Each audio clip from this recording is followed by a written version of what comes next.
Hello and welcome to Beacon Space, our lore stream, and from the Telas Station studios of BBTV, I'm Xavier Stortis. I am Lupus Kelbrecht on Beacon Space Tonight, the sector's daily premier syndicated news program, beamed straight to your living rooms. After several weeks of travel, it's great to be back on Telas Station in our home studio again, and what a time to arrive. Station elections for habitation representatives take place in just under 2 weeks, and the election is heating up. At a pivotal time to be given not 1 week after these new representatives are appointed, the council voted on... I'm sorry, is this right? A rental dispute? That's the best they A could give rental us? dispute? When was the last time the council had to deal with a rental dispute? Had to have been decades. Since before the terraforming efforts on Telas were being planned, that's for sure. And while this may be important news on station, I'm not sure how important a rental dispute is, but that's what the notes say. There's still plenty more to cover. You'll all be excited to learn we'll get an update on where Chaz has been for the last few months. Well, great, but maybe we'll just have to see if it's a rumor or not. Chesting out to see what Trey Grin has to say on the topic. I hear they're running to win Reporter of the Year this year. Yes, absolutely. Of course, both Trey and Chaz are in the running for Reporter of the Year. Well, maybe my Penumbra report this time will get me back in the nominees. While other news this cycle, we continue to bring you some internal reports from the Aguamala Syndicate. It seems the BBTV contact address has been added to their mailing list, so I suspect we'll have even more in future. Funny how that happens. We even have breaking news from Idaras to cover later in this broadcast, with a statement from the Aetharch shared just moments ago. And numerous reports from across the sector indicate that the Ascent Parcel Post has been delivering an internal postcard to nearly every registered mail address in the system. Have you received one of these? Who ordered this action is unknown, but it is very pretty. I even got my physical copy when we returned to the station. Did you get one, Kel? No, it appears that my mailing address doesn't exist in the app anymore. It was a shame. I was trying to get some deliveries this week. Unfortunate. But along with that postcard, a newly released set of official press photos from the Children of the Vein have been shared, and we'll bring them to you later this broadcast. In additional reports, the Starlit Court has some portraits to share in the interest of expanding knowledge of their operations with other factions. They have had somewhat of a renaissance recently. And they are a wonderful group to chat with. I just completed an interview with the Lieutenant Colonel Reynard Garnier of the Cerberus Battalion for People of Beacon Space. That segment airs later this hour. And finally, later we have an exclusive report for Purple Button viewers only. It's the next segment of my investigative journalism into the Penumbra network. You don't want to miss it. Subscribe now to support BBTV Purple Button and investigative journalism across the sector. Subscriptions start at $5, whatever those are. Some weird monetary unit I've never heard of. Tonight on Beacon Space is sure to keep you entertained. We'll be back with more after this word from our sponsors.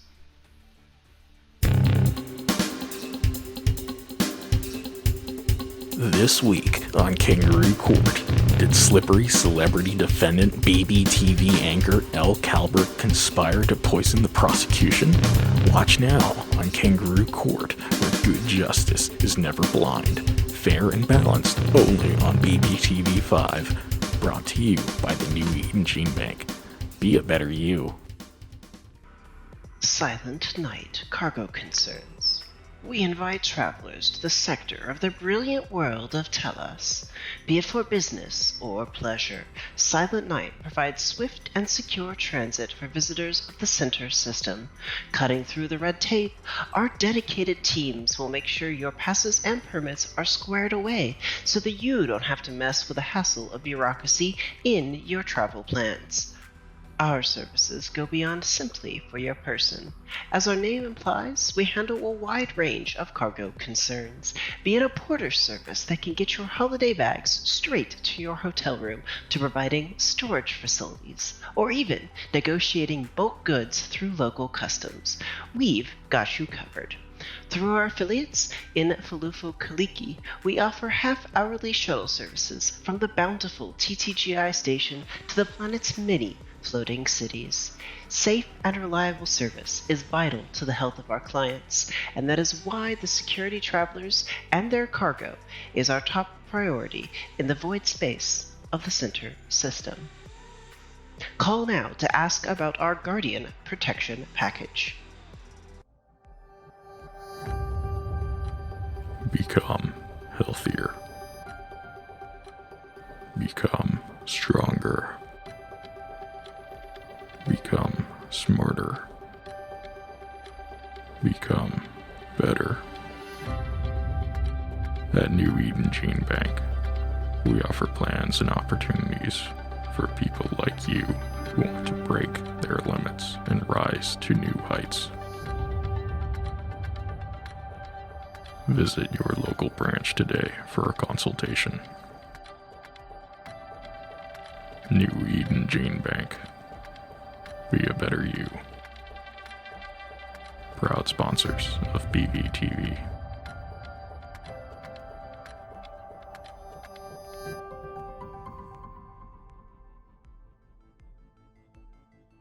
Across the sector, there are so many worlds, each with their own story. But during the hustle and bustle of daily life, there's rarely enough time to get things done as it is, let alone dream of far-off vistas. That's why we've done the hard work for you. As part of the Aguamala Syndicate's project and Ziti, a plethora of new travel destinations have been identified for even the most novice traveler. Visit one of Fortuna's 5 cities for a day of shopping in the bazaar, or travel Gom's icy peaks to see its breathtaking views. A fan of forests, El Arpon offers hiking trails through unique biomes that will fascinate even the most experienced travelers. Quetzalcoatl's ruins are sure to be a hit with those looking for a fantastic photography experience, and for those more inclined for a trip to the high life, Calypso's resorts provide an ideal luxury getaway. Whatever your interest, we're sure that we can help you plan your perfect vacation. Brought to you by the Aguamalan Board of Tourism.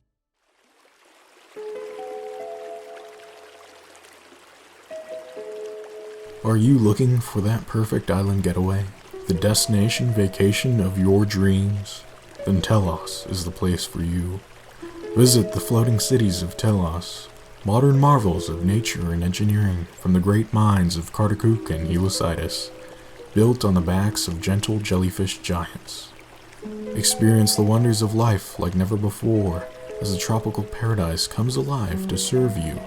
A city of living green traveling over blue horizons where you don't become one with nature, but nature becomes one with you. From riding on the backs of whales and dragonflies to lounging on gentle lily pads and inside of fragrant flowers, or a million other things in between, there's always something for you on Telas. Telas, a world made for you.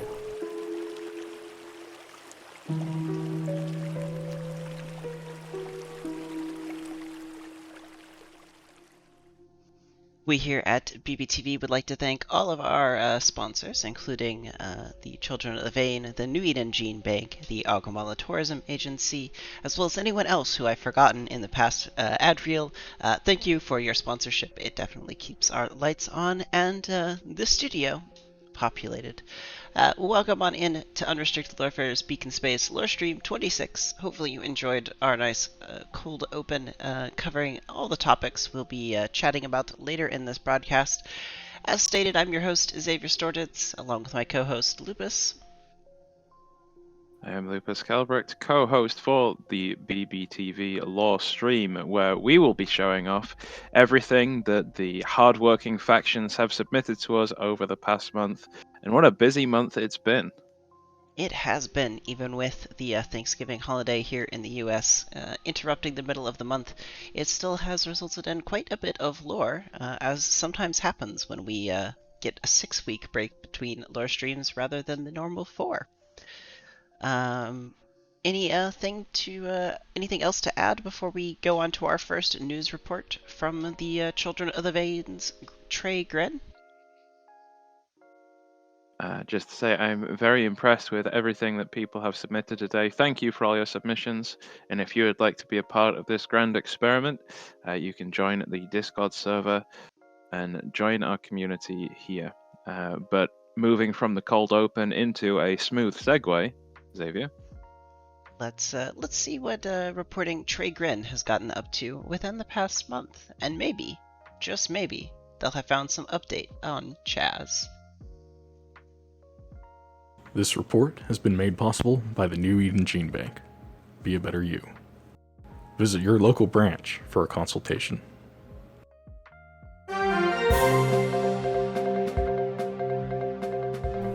Hello, Beacon Space. This is Trey Grin filling in for Chaz, who says he got promoted to Special Field Correspondent, though nobody in the studio has heard anything about that.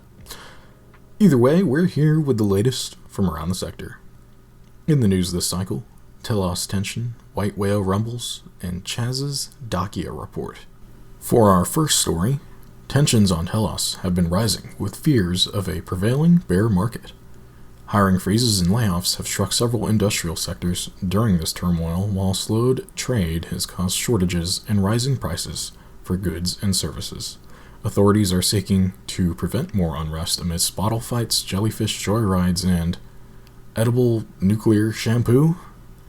More on these reports after the show. Telas isn't the only world in trouble. Unrest throughout the sector is rising over concerns regarding white whale sightings and hunts.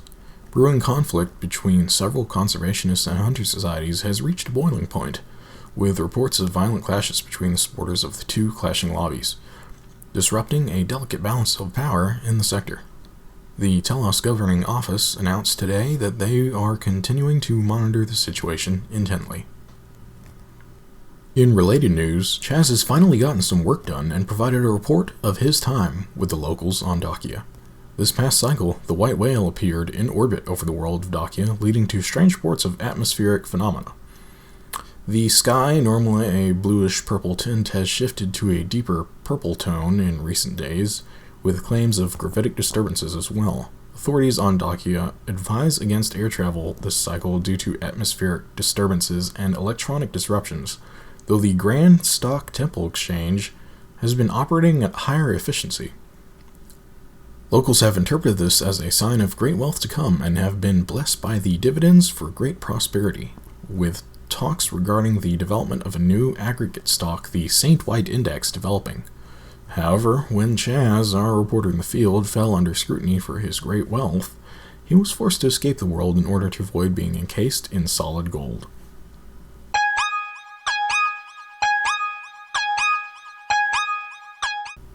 This just in, we have a breaking news alert.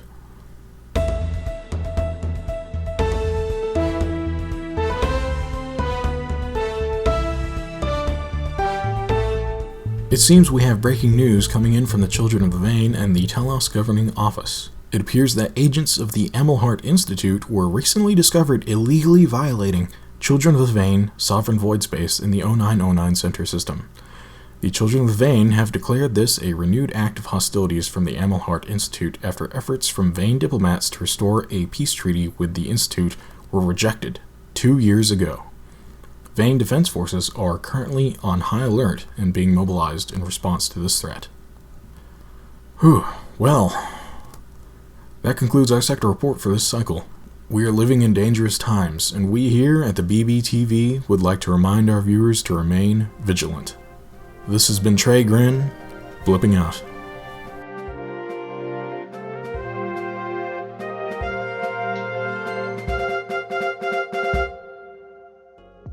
Thank you, Trey Grin, for that thrilling report from the Children of the Vein. And I had happened to notice increased security presence on Telas Station, but hadn't thought anything of it. Now, we know the reason. Indeed, and Chaz getting a promotion to special field correspondent. Why wasn't I notified about that? And I absolutely, that this is a developing situation. even I wasn't notified of that, so we'll have to investigate this. Maybe check in with BBTV's management and see what they have to say on the topic. I had noticed a greater number of warships docking around TTGI station the last few days. Yeah, has been an interesting change since we've arrived. But we always have Traegrin, or sometimes Chaz, to thank for the news from Vane Sector Space. Tensions rising. But speaking of rising tensions, we have our ongoing report on the White Whale, specifically this time through the lens of the Aguamala Syndicate, which we have received another of their internal memorandums. How do they keep getting leaked, Xavier? I don't know. We just keep getting them emailed to us. They just arrive, and we bring them to you.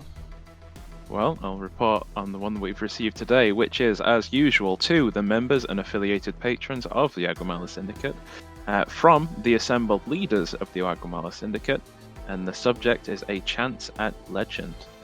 Regarding recent rumours of engagements with the White Whale, following our last update as to its recent sighting, we are able to confirm that the assembled Aguamalan fleets have indeed made contact with the White Whale, and are in hot pursuit of the creature as it continues to make its way through the sector.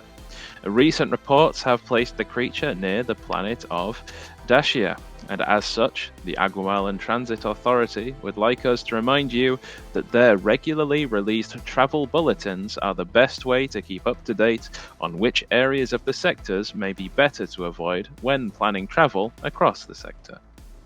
In other news, work on a newly refurbished fleet over Telas has been completed through work in collaboration with Children of the Vane. With that work finalized and teams of hunters assigned to man it, the newly mobilized fleet is set to join the ranks of Aguamalan ships patrolling the regions around Telas. As always, if you would like access to the most up-to-date news regarding Aguamalan activities in the sector, please contact your local syndicate representative. Do we know who our local contact is on Telas? I believe we would have to contact the TTGI board representative, so that may be a few hoops to jump through. Yes, even we, the media, have scheduling troubles when trying to arrange interviews. It's amazing how meetings always manage to appear on their calendars, even though it's free when we send the invites. My calls haven't been taken since the pigeon incident. Oh. Yeah, unfortunate. Maybe we'll need to find some other way to reach them for further comment.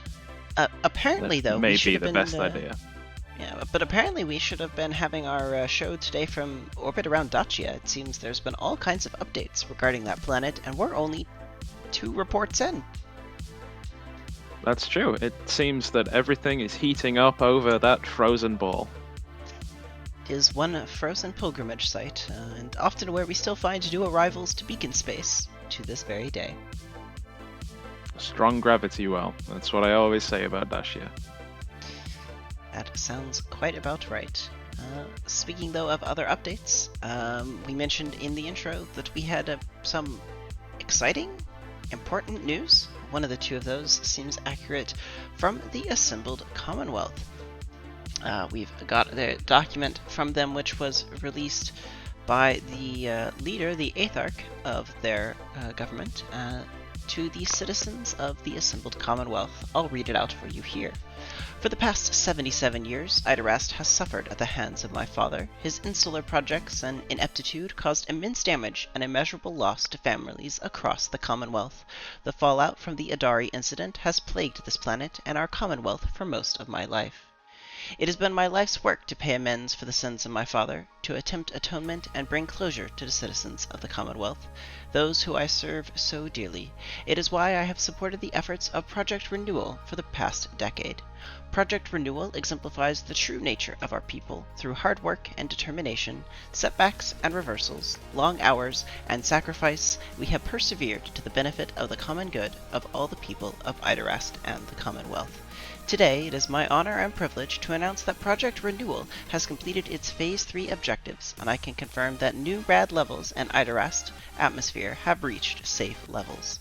In the coming days and weeks, the Assembly will ratify new legislation to lessen safety restrictions and begin a new era of expansion on Idarast.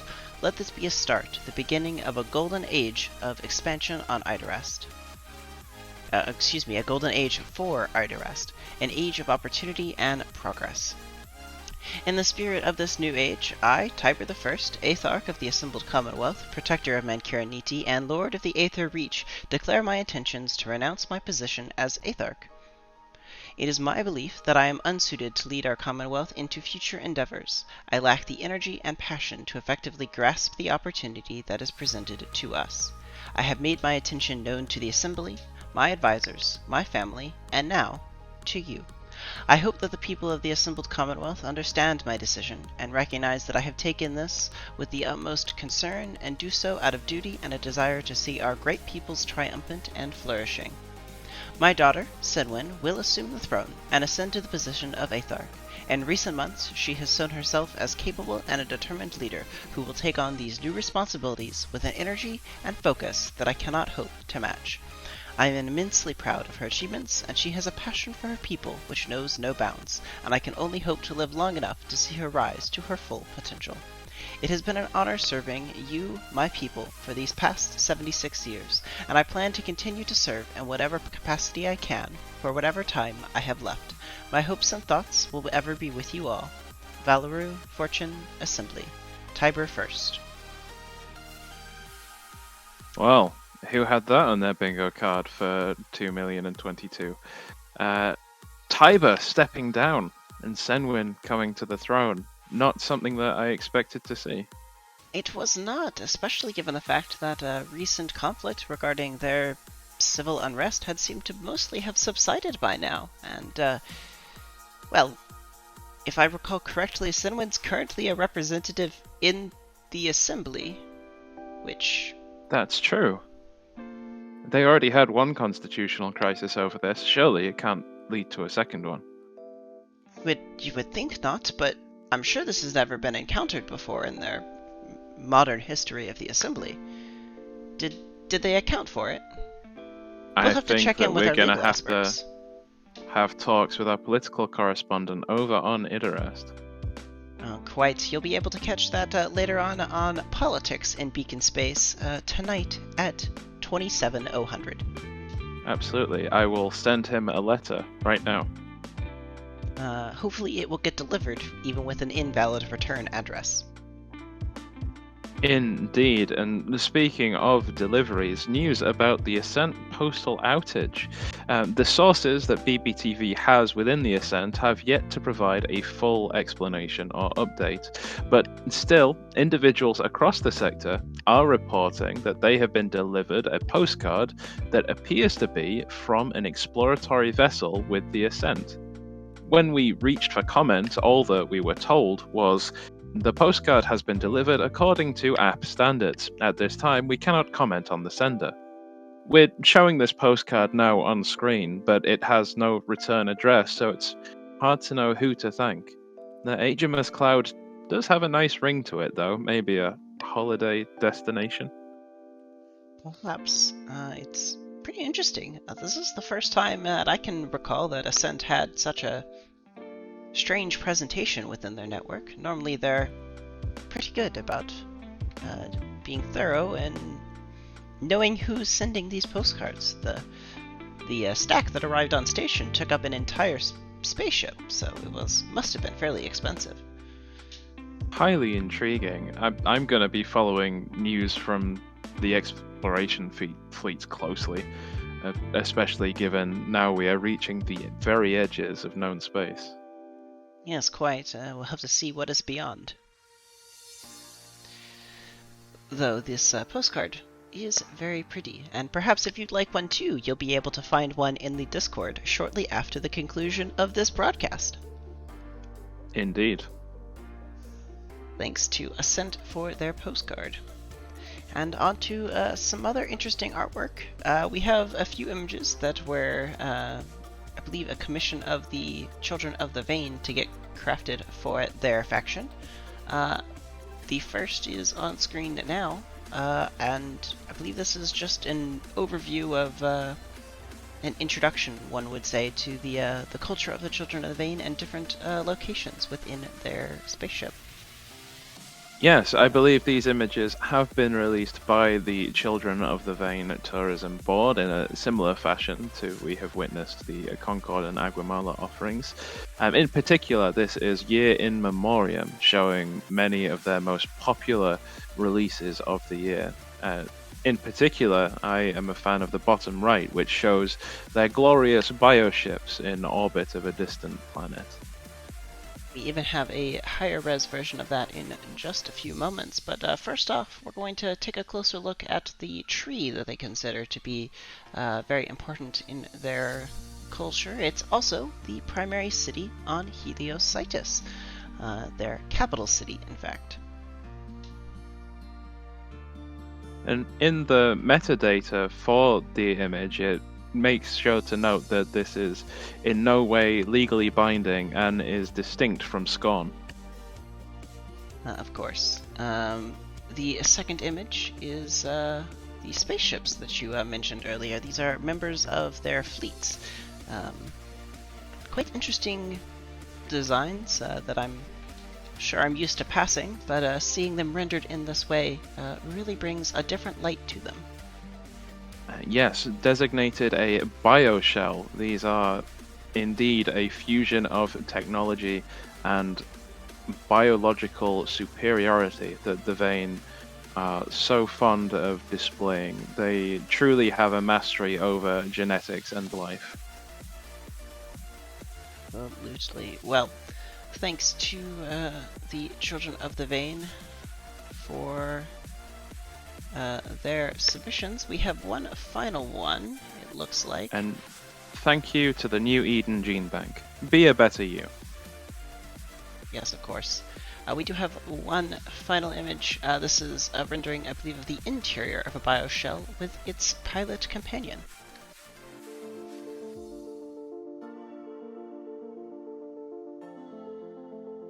These images have all been quite interesting. Do you think those pilots have a healthy work-life balance? I would sure hope so.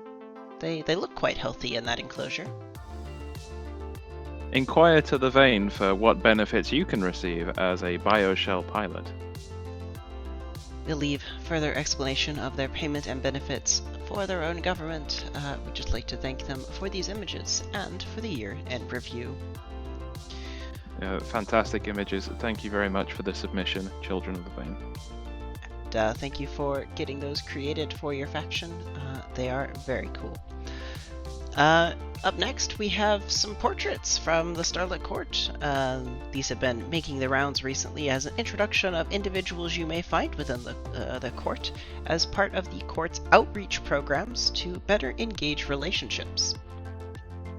Let's take a look at these now as we just go through this video slideshow.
Thank you to the Starlit Court for bringing those along to us, and primarily to the authors and artists behind those, both Sir Edric and Sir Neum, whose names I may be mispronouncing, contributed some images to that slideshow.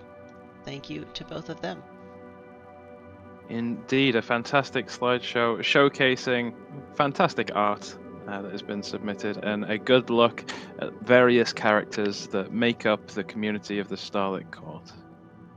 Absolutely, including some perfectly normal individuals that have nothing you should investigate whatsoever, at all. Not at all. Absolutely not. There definitely weren't any 1,000-yard stares and battlefield veterans in there. Perhaps therapy. Perhaps. But for now, it seems like it's time for an update on, well, perhaps a topic I don't want to have a discussion about, but nevertheless should come up, which is regards to the fact that the Wiki's been down for like the past several weeks. So Yes. the long story short there is the Wiki host that we use, Marahis, who have been lovely, suffered an unfortunate impact of multiple failures that resulted in the Swiss cheese type of outcome, where a very bad outcome occurs, which is the drives that stored the database for the wiki, as well as about 500 other wikis, totally went kaput. As far as we know at the moment, data recovery from the drives is unlikely, but they're still investigating it. It could take additional time to identify that. And due to the unfortunate other incidences regarding backups, the latest backup Mirahis has is from October of 2021. There was a chance that our wiki, since it was public, had been archived by other archive sources on the internet. Unfortunately, it doesn't look like anyone grabbed our site, so we're in the process of getting the request started to get the backup to the October 21 version, which we know loses maybe about a year's worth of changes, but hopefully most of the content we should have added tends to be in other documents before people add it to the wiki. There may be a few small things that weren't or only came up in the Discord, so it's unfortunate. We're luckily, though, with those other methods of having our content, we're at least better off than some other wikis that I have been reading about who are like have no other backups of their content whatsoever. So the outcome could have been worse in that regard, so I'm at least happy that that's not the state we're in. I believe right now the wiki has been relinked to the domain, but the backup hasn't been restored yet. Mirahis is entirely run by volunteers who have been wonderful and awesome and put in tons of hours trying to resolve this issue, but it's still may be a bit before the backup gets entirely restored. So when it is, we'll be sure to let people know so that if there are updates and new additions we need to go back add from the past year, we can do so. I'm happy to volunteer some of my own time to help re-add wiki pages if people have documents that they could reference to me. If you just need help getting content back on the wiki. We're also going to adapt Zamirhi's as a result of this incident has also adopted some of their own policies, so they'll be much better about backups overall, which ironically was part of the problem because they were trying to update that backup policy to make it more sustainable, and so things were not entirely getting done in the best way. Yay for unfortunate incidents all lining up at the same time. But we're also going to be able to take our own backups, as we've learned. So once that is available to us, we'll start keeping our own version control as well, so that in the extremely unlikely event this occurs again, we'll have a copy of the wiki we could restore to in the future. Anything else to add to that, Lupus? Oh, you summed it up very well. There has been lots of work from unpaid volunteers over at Mirahis. It's an unfortunate situation. They had, backups in place, but there's just multiple levels of failure. And turns out they needed a backup of the backup of the backup of the backup, and we didn't have one, unfortunately. But like I said, we have most of the stuff that we will have lost in documents, and we will be working to restore everything. We might miss a few little bits here and there, but on the optimistic side, it's an opportunity to add new things. So hopefully it should be back up shortly, though. And technically, if you go to the site, you will see an entirely blank wiki. So progress has been made, but it's still underway. But felt it important to give an update here on that topic. But perhaps now for some more relevant reporting to our viewers on Telas Station, as we move in to our next segment. Don't forget that it's time for your habitation representative elections, which occur nearly every 6 years. Yes, your vote matters, but this time, even more so. The new council have an issue on the docket that they will have to settle as soon as voting has concluded.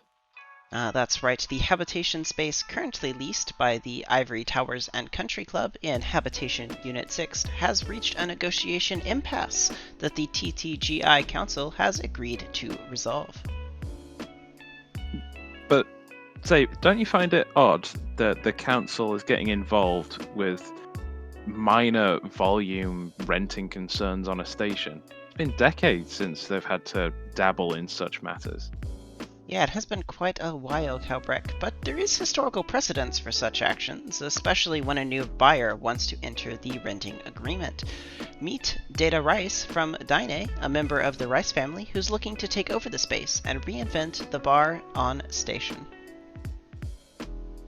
Absolutely. The Ivory Towers and Country Club are currently run by Vi, an AI which predates the current TTGI setup. It goes back as far as digital records exist, some say right up until the time of the glitch. The membership of the club is very elite, but there's no promise that Data won't continue to cater to such high brass clientele. Either way, this has become an active issue in the upcoming campaign where who gets elected may even decide who keeps or gets this rental space.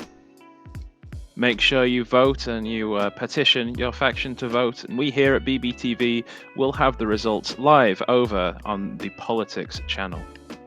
That's right, and of course we'll be covering the entire process to make sure that it's transparent to all of those on station so they can track how their votes are being cast.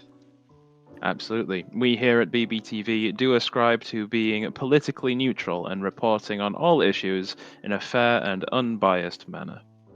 Of course, thank you to the New Eden Gene Bank for sponsoring our show and the new bio-integration of the Politics Wall.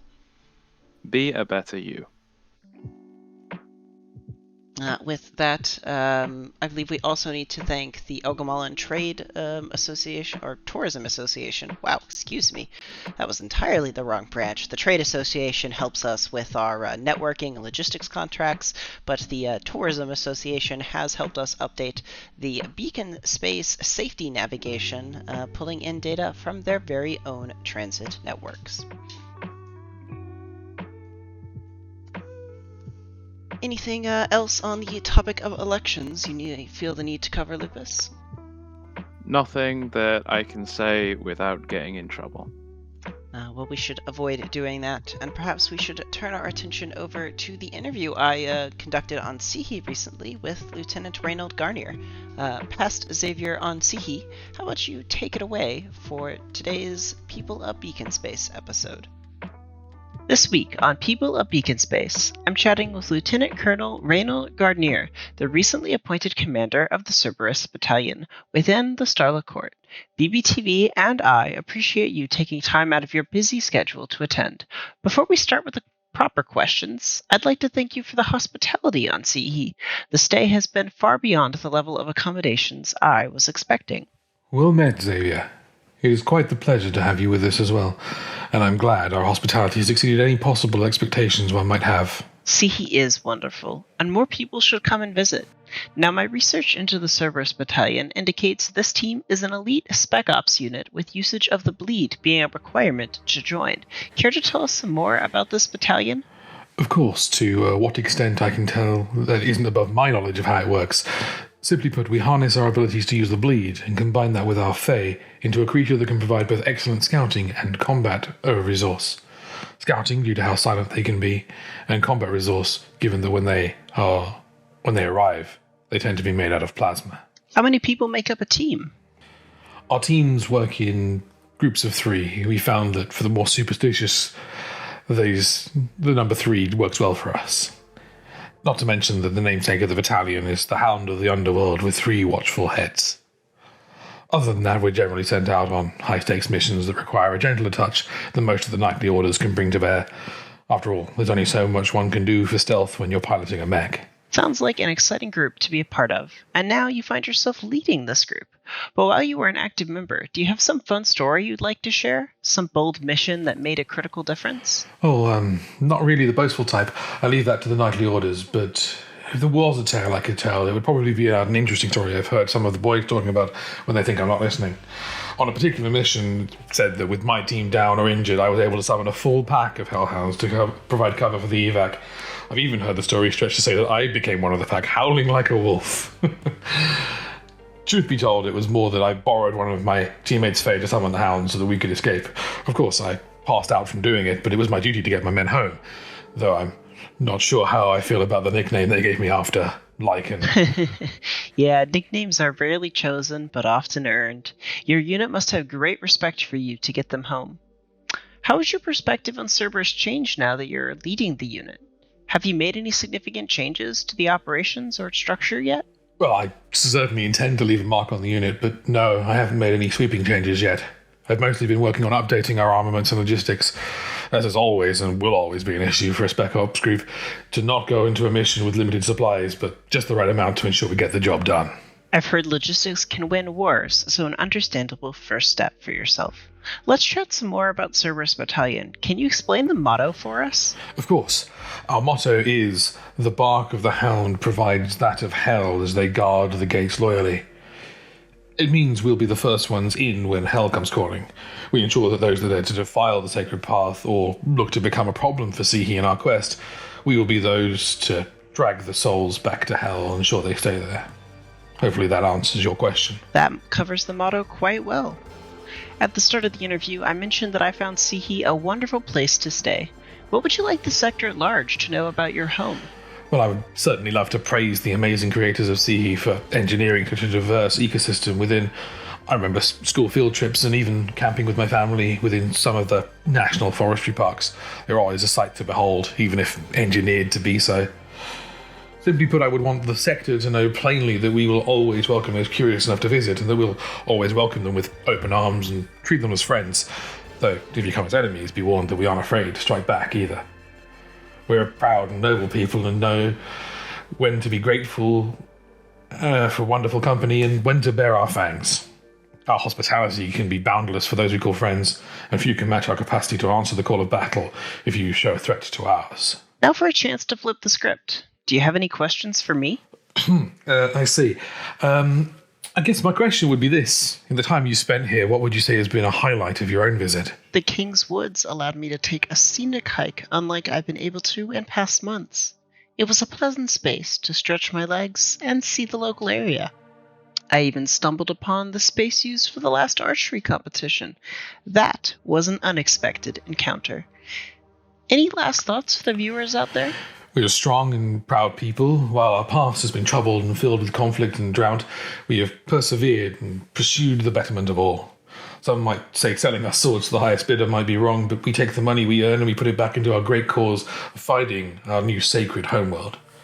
We aren't a greedy or merciless group of people. Yes, we can be arrogant at times for sure, but that is because we see ourselves as the light amongst the dark of the galaxy, and each person is a star within this wonderful galaxy. So keep that in mind when you think about us. It's been a pleasure to come and talk with you on your show, Xavier. Lieutenant Colonel Garnier, thank you for joining us today. This has been People of Beacon Space, and I've been Xavier Sortis. It's been a pleasure to have you here, and hopefully next time you'll get to hear from another of one of these interesting individuals from across the sector. Back to you in the studio, Xavier. Thank you, past Xavier on Sihi, for the pitch. Thank you, and welcome back to the Telas Studio. Yeah, that was a wonderful trip to Sihi I was able to go on. I managed to, as I mentioned, get a walk around several of the green spaces they have in their space stations, and it was quite an experience to behold. What did you think of the interview, Lupus? You weren't able to make the trip with me. Yeah, I personally have never visited Sihi, and it is fantastic to get an insight into their people. Obviously, I have the general impression that all of our listeners will of the noble mech warriors, but getting more of an insight into their culture and their people is fascinating, especially this Cerberus group. I will follow them much more closely. Absolutely. And it was quite a trip. I'm excited to go back in the near future and hopefully be able to interview individuals in the future from the Starlit Court or others across the sector. We here at BBTV are always soliciting those individuals who you may think might be interesting to interview for our program. Exactly. PBS is one of my favorite parts of the broadcast that we have. Absolutely. With that, though, I believe we have your special Purple Button Viewers Only report. Yes, if you're a subscriber, press your purple button now. From this point onwards, purple button viewers only. If you are not subscribed to BBTV Purple Button and you still see this broadcast, please cease viewing and inform your broadcast provider of the error. This is a special report into my ongoing investigations into the Penumbra, that shadowy strata of society that scurries around beneath our feet. In a nondescript region of our beacon space, Hex 1304 exists as a planet. It is at max engine speeds, a 2-week journey away from known civilization, and its map reference is fitting with Planet Z. This planet, and I must emphasize this is from very reliable fourth-hand sources, has a highly corrosive and invasive atmosphere, but it's less barren than it appears. In fact, there's a whole civilization under that green smog. The locals worship their planet as god, calling it Valkai, and these Valkaians have adopted to life under their toxic atmosphere and live in a strictly ritualized society behind airlocks and environment suits. From our informants inside the Penumbra network, it appears that the Penumbra network has a hand in exploiting the people of Valkai, keeping them ignorant as to what's happening in the rest of the galaxy. There are rumors even that a Valkaian scientist has been abducted from the planet and is now working in an exploratory fleet under dubious circumstances. Of course, at BBTV, we support political neutrality and the egalitarian sharing of our sector with all who live within it, and must emphasize that we do not approve of these supposed criminal actions taken by the Penumbra network. Absolutely, Xavier. And I will keep you, the viewers, updated on the Penumbra as I continue to receive information. Some other recent sightings include illegal weapons testing on Longza, a kidnapped socialite on the TTGI station, and an unusual amount of activity around Shipsgrave. Planets passing by reported hearing bird-step wedding bells. And I urge all to exercise caution when entering to horrify space. This, of course, ends our Blurple segment for the month, so welcome back to all of our regular viewers. We hope if you're interested in that small preview that did come through from your payment provider interested you, that you'll join us as a subscriber. Yes, absolutely.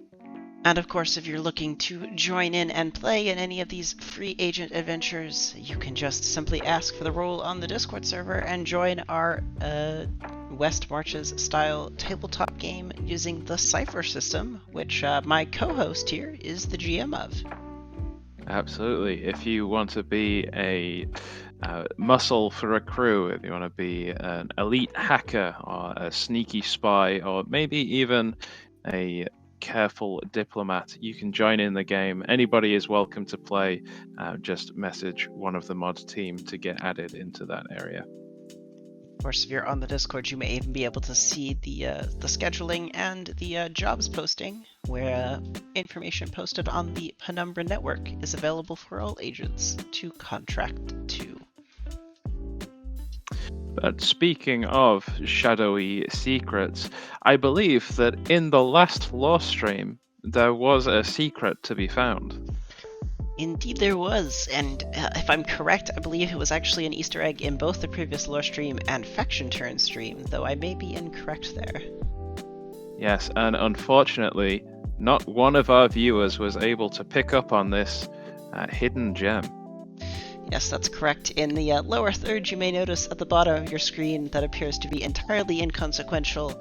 That scrolling text had an Easter egg in it last time, and well, you were asked to @ the mods with the word banana to earn your faction 1 faction credit, and nobody redeemed the faction credit. So we have answered the question of, does anybody read these, by taking the classic terms and service, embedding a prize into itself.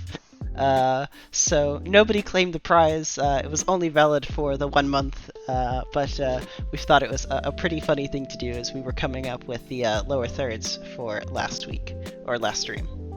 Yes, unfortunately, a faction credit goes unclaimed, which we here at BBTV will spend wisely on vices.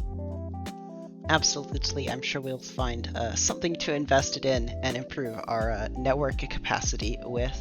And of course, if you haven't noticed this month's bit, you can thank my co-host for it, with every comment being in alliteration of the leading letter. Though some of them are lower quality than others, I tried my best. Well, it's hard for you to hill climb sometimes. Absolutely. That said, though, I don't know if I have anything else for the lore stream. Do you have anything to add, Lupus? I do not. Right, well, I think that'll wrap us on up for this part of our stream then. Don't go too far away, though, as we're going to take a quick couple of minute break so I can transition over and make sure that the scenes are all configured for the faction turn stream as we get ready to launch right into that and see what actions our factions have made it up to over the past month in faction turn 26. So give us just a few minutes and we'll move on over to that setup. Lupus, any final words for our viewers today? Thank you for having me, and have a fantastic faction turn stream. Good luck to all of the factions out there. I will not be biased on one side or the other, but I hope things go well for you. Absolutely. We'll have to go see what the results of these die roll are. Just give us a few minutes as we transition on over, and we'll be right back with some more Unrestricted Lorefare's Beacon Space, but this time, the faction turn. I don't really have an in-between scene, because we don't do this too often, so you're going to end up on the outro scene, everyone, but it's fake, okay? We're not actually leaving. That's the only scene I have to send you to. So bye!